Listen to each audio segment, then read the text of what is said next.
Welcome to the Foundry by Forge College. I'm absolutely thrilled you're tuning in. Today, we're diving into planning ENS integration.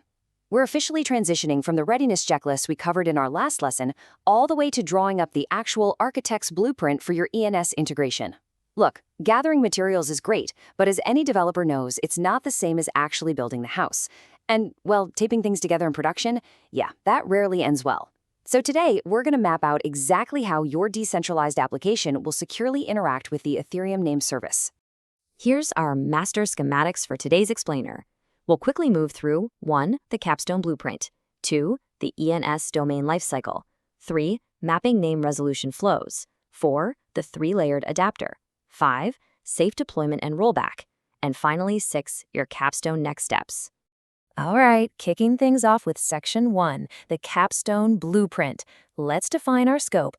So before we even think about pouring any digital concrete, we have to establish a crystal clear scope. This is absolutely crucial to prevent major rework or, terrifying security flaws down the line. If you remember our previous synthesis lesson, you finalized an operational checklist. Well, we're going to use those exact items right now: verified ownership proofs, integrity checks for metadata, and documented audit trails. Those are your strict acceptance criteria for this new blueprint. Because integrating ENS without a proper threat model is basically sending out an open invocation for a security breach. You need to define exactly how those ENS names will appear and what your app is actually going to automate. Okay, moving into Section 2, the ENS domain lifecycle. Let's talk about modeling domain states. You really can't build a robust application without deeply understanding your raw building materials, right? And ENS domains, they are living artifacts. They aren't just static strings of text. They transition sequentially through very distinct states. They go from unregistered to registered and active, then to pending expiry, expired, and eventually reclaimed. Your application needs a thoroughly documented plan to handle every single one of these transitions. Resolving an active name? Super easy. But what exactly happens when a domain hits that pending expiry state? You've got to map these states directly to your UI and API endpoints so you don't accidentally leave your user completely vulnerable. Seriously, think about this for a second. What happens if an active name actually expires while your user is actively relying on it?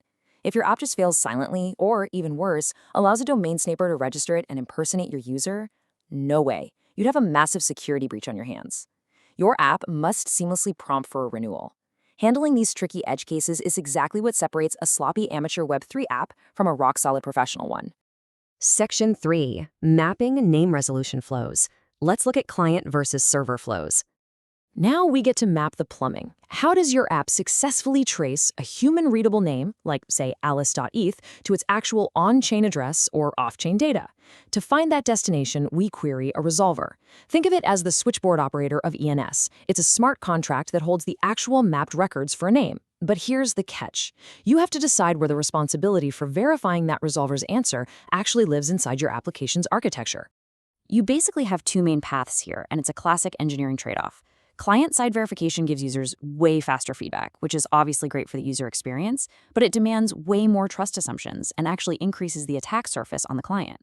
Server-side verification, on the other hand, is a bit slower, but centralizing that verification makes your server the single source of truth, which makes it significantly easier to audit and secure.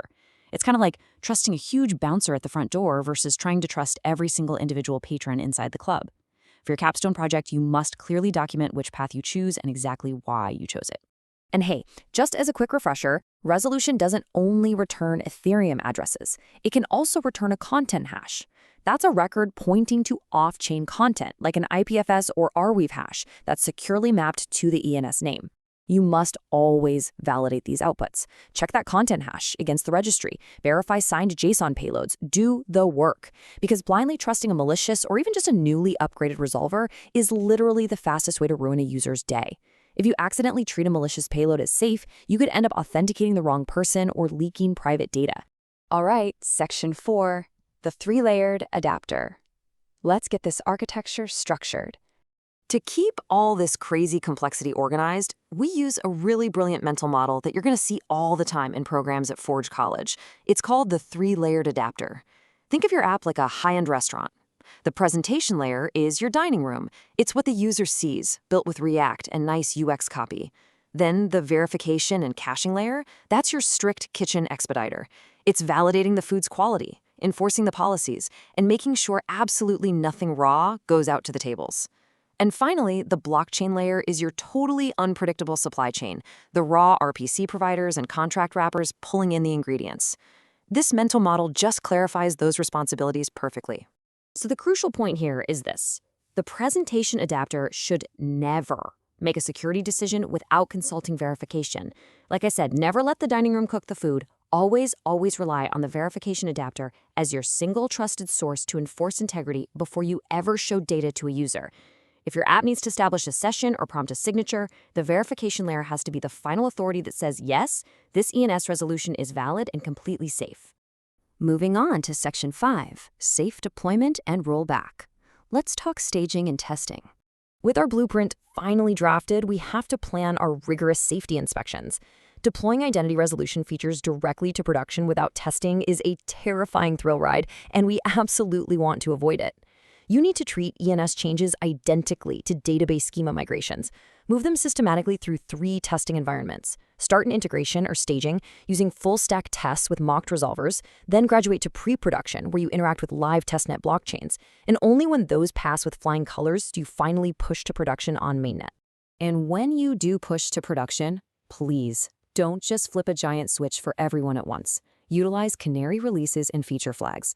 A canary release is an awesome deployment strategy where you safely test your new verification layer on just a tiny percentage of your user base before fully committing.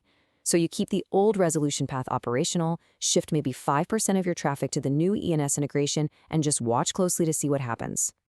While that canary is flying, you need to keep a very strict eye on a few technical metrics. Watch your resolution success rate, your mean latency, your cache hit ratio, and, critically, the mismatch rate between your cached values and the live chain sourced values. You're going to use these metrics to intelligently decide whether to continue rolling it out or to instantly trigger an automated rollback playbook.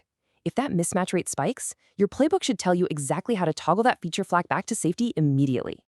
Finally, Section 6, your capstone next steps. Time to prep for the front-end construction. It is just about time to gather up your finalized blueprints and get ready for the actual front-end construction in our next lesson. But before we get there, you need to prep a few specific architectural artifacts. First, update your architecture diagrams to explicitly label your presentation and verification adapters. Second, list out the exact ENS record types your app needs to consume, like address or content hash. Third, assemble a set of testnet ENS names that represent different lifecycle states. Grab one that is expired. Grab one with a malicious resolver, so you can run solid automated integration tests. Prepare these artifacts now so your coding step becomes entirely deterministic, completely safe, and fully auditable. I really want to leave you with a golden rule. Keep this quote at the absolute top of your mind. Never implicitly trust an unchecked resolver result. If you remember nothing else, remember that. It ensures that every single integration choice you make prioritizes user trust and identity integrity. Make verification explicit and centralize it in your architecture. So, are your blueprints ready to become reality? As we wrap up this explainer, I want you to review your adapter models one last time and make sure those acceptance criteria are totally locked in. Remember, in Web3, a vulnerable identity integration doesn't just break a cool feature, it compromises the user's entire digital life. So are you building a house made of straw, or are you building an absolute fortress? Be sure to visit forge.college to dive deeper into the subject, grab extra resources for your capstone, and master other Web3 architectures. Thank you so much for joining me on this explainer, and happy building.